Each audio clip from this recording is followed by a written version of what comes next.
کی اجازت طلبی۔ جب باغیوں پر کسی افہام و تفہیم کا اثر نہ ہوا اور وہ اپنی خیرہ سری پر اڑے رہے تو خواہان امت نے حاضر ہو کر جان نثاری کی اجازت طلب کی۔ حضرت زید بن ثابت انصاری کی جماعت کو لے کر پہنچ اور عرض کیا، انصار دروازہ پر حاضر اجازت کے منتظر ہے کہ دوبارہ اپنے انصار اللہ ہونے کا ثبوت دے۔ حضرت عثمان نے فرمایا کہ اگر جنگ مقصود ہو تو اس کی اجازت نہ دوں گا۔ حضرت عبداللہ بن زبیر نے عرض کیا، قصر خلافت میں لوگوں کی خاصی تعداد ہے، اجازت ہو تو میں جان بازی کی جوہر دکھاؤں؟ فرمایا، اللہ کی قسم دلاتا ہوں کہ میرے لیے خونریزی نہ کی جائے۔ حضرت معیر بن شعبہ نے عرض کیا کہ آپ امام امت ہیں اور اس حال میں مبتلا ہیں، اس لیے 3 صورتوں میں سے ایک صورت اختیار فرمائیں۔ آپ کے پاس کافی قوت ہے، ہم لوگوں کو ساتھ لے کر نکلنے اور مقابلہ کیجیے۔ آپ حق پر ہیں اور باطل پر، یا پھر صدر دروازہ کو جس میں باغیوں کا ہجوم ہے چھوڑ کر ہم آپ کے لیے عقب سے دروازہ توڑ دیتے ہیں۔ آپ سواری پر بیٹھ کر مکہ نکل جائے، وہاں حرم میں لوگ جنگ نہ کریں گے، یا پھر شام چلے جائے، وہاں کے لوگ وفادار ہیں اور معاویہ بھی وہاں موجود ہے۔ حضرت عثمان نے فرمایا کہ میں مقابلہ نہ کروں گا۔ رسول اللہ صلی اللہ علیہ وسلم کا وہ پہلا خلیفہ بننا نہیں چاہتا جس کے ہاتھوں آپ علیہ السلام کی امت کی خونریزی کا آغاز ہو۔ مکہ بھی نہ جاؤں گا، یہ خیرہ سر وہاں بھی خونریزی سے باز نہ آئیں گے، اور میں رسول اللہ صلی اللہ علیہ وسلم کی اس پیشن گوئی کا مزداق بننا نہیں چاہتا کہ قریش کا ایک شخص مکہ کی حرمت اٹھائے گا اور اس پر ساری دنیا کا آدھا عذاب ہوگا۔ شام کے لوگ ضرور وفادار ہیں، معاویہ بھی وہاں موجود ہے، لیکن دارالحجرہ اور جوار رسول کو نہ چھوڑوں گا۔ عرض بہی خواہ امت نے کسی درجہ پر بھی اپنے بچاؤ کے لیے مسلمانوں کی خونریزی پسند نہ کی، بلکہ فرمایا کہ اس وقت میرا سب سے بڑا مددگار وہ ہے جو اپنے ہاتھ اور اسلحے کو روکے رکھے۔ یہاں تک سمجھ آ گئی آپ سب کو؟ ہاں جی،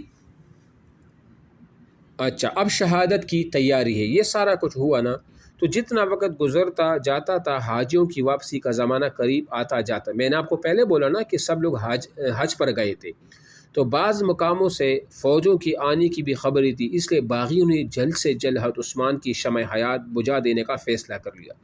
آن حضرت کی پیشن گوئی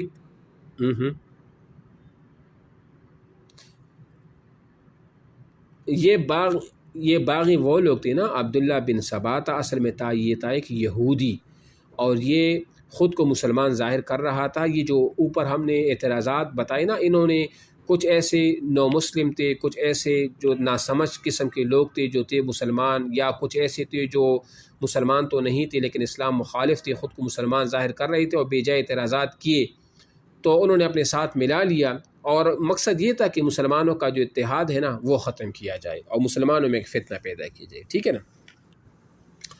اچھا، تو یہ ہوا کہ حضرت عثمان کی شمعیات بجھا دینے کا فیصلہ کر لیا۔ آن حضرت کی پیشن گوئی کے مطابق حضرت عثمان کو اپنی شہادت کا پورا یقین تھا، اور آپ صبر و استقامت کے ساتھ ہر وقت اس کے منتظر تھے، اس لیے باغیوں کی سرگرمی دیکھ کر آپ نے شہادت کی تیاری شروع کر دی۔ جمعہ کے دن سے روزہ رکھا، ایک پائجامہ جسے آپ نے پہلے کبھی نہ پہنا تھا زیب تن کیا، 20 غلام آزاد کیے اور کلام اللہ کھول کر اس کی تلاوت میں مصروف ہو گئے۔ اس وقت تک قصر خلافت کے پاٹھک پر حضرت امام حسین، عبداللہ بن زبیر، محمد بن مسلم انصاری اور بہت سے صحابہ زادے رضی اللہ تعالیٰ عنہ باغیوں کو روکے ہوئے تھے۔ کچھ معمولی سا کشت و خون بھی ہوا۔ جب انہیں اندر داخل ہونے کی کوئی صورت نظر نہ آئی تو انہوں نے پاٹھک میں آگ لگا دی، اور کچھ لوگ قصر خلافت کے متصل دوسرے مکانوں کے ذریعہ اوپر چڑھ کر اندر داخل ہو گئے۔ حضرت عثمان تلاوت میں مصروف تھے لیکن ہمت نہ پا کر لوٹ آئے۔ اس کے بعد محمد ابن ابی بکر نے، جو حضرت عثمان کے بڑے دشمنوں میں سے تھے، یہ محمد ابن ابی بکر کون ہے پتہ ہے آپ کو؟ یہ ابو بکر صدیق کے بیٹے ہیں، اور اس کی پھر جو اس کو بڑا کیا تھا حضرت علی رضی اللہ تعالیٰ عنہ نے، ٹھیک ہے نا۔ یہ محمد بن ابی بکر اس نے کیا کیا، اس نے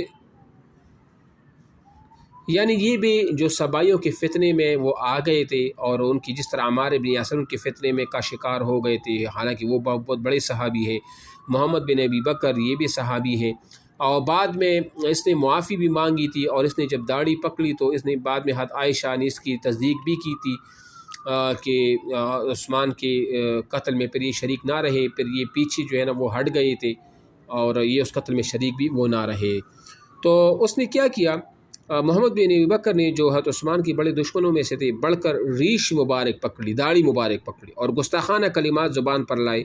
حضرت عثمان نے فرمایا بھتیجے اس کو چھوڑ دو، تمہارے والد کبھی ایسا نہ کرتے تھے، یعنی مراد ابو بکر صدیق تھے، اگر وہ دیکھتے تو ان کو تمہارا یہ فعل کبھی پسند نہ آتا۔ ایک روایت یہ ہے کہ وہ یہ کلمات سن کر محجوب ہو کر لوٹ گئے، یعنی مطلب یہ کہ وہاں سے ہٹ گئی۔ بات سمجھ آ رہی ہے آپ کو نا؟ شہادت آواز آ رہی ہے؟